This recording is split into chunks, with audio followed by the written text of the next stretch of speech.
Do you remember the last time I came to Italy?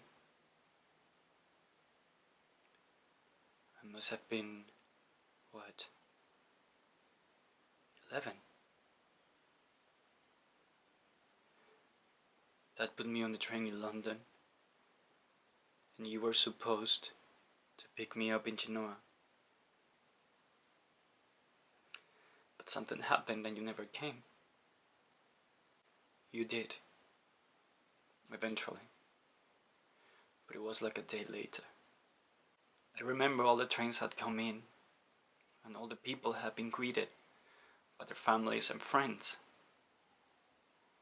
And I just sat there, watching them.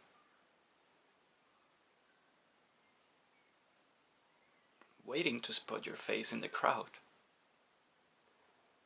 But it got dark and you never made it.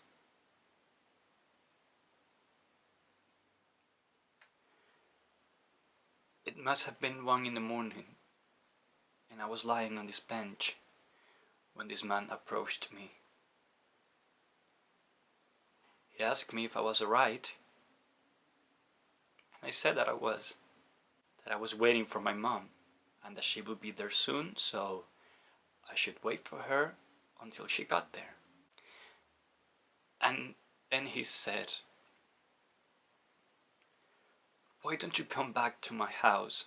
You can have something to eat, you can rest, and then I'll bring you back in the morning."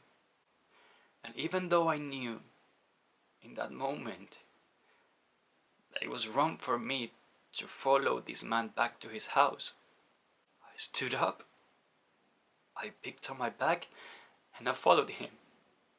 And a part of me was thinking, this will show her.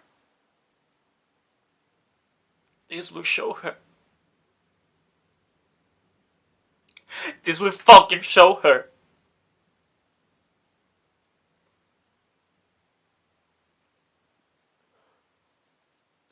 So we walked the streets of Genoa, and we got to this old building. His flat was on the top. He opened the door and he let me in. He asked me to sit down, and then he gave me a glass of wine. Even he made some joke about not telling my parents. He cooked dinner. He made pasta with tomato sauce. And I could tell he was nervous, because his hands were shaking and I could feel the wine whooshing around my head. So I asked him if I could use the bathroom, and he took me down the hall and he showed me where it was.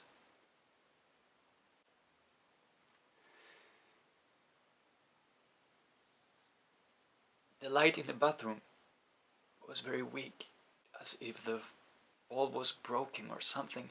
It was quite dark, so I could only just see my face in the mirror. I stood there for some time, wondering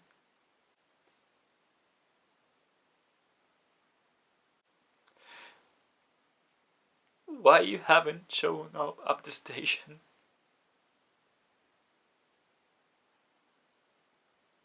And it was in that moment when I was trying to see myself in the mirror that I heard him. I heard him breathing outside the door. So him be standing there all along, all this time.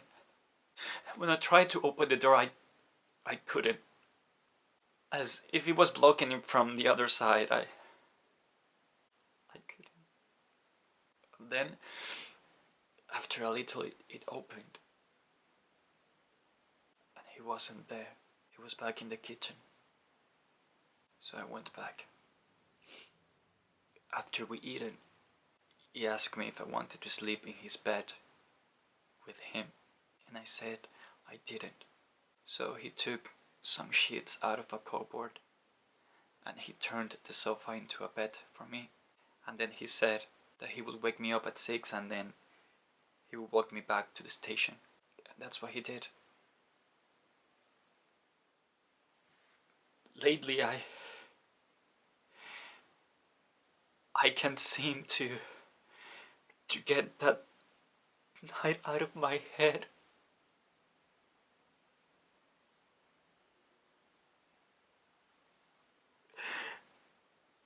I keep thinking of myself,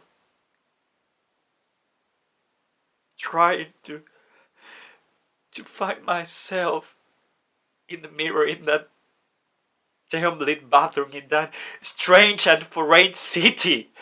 Where were you? Where were you? Where were you, Mom?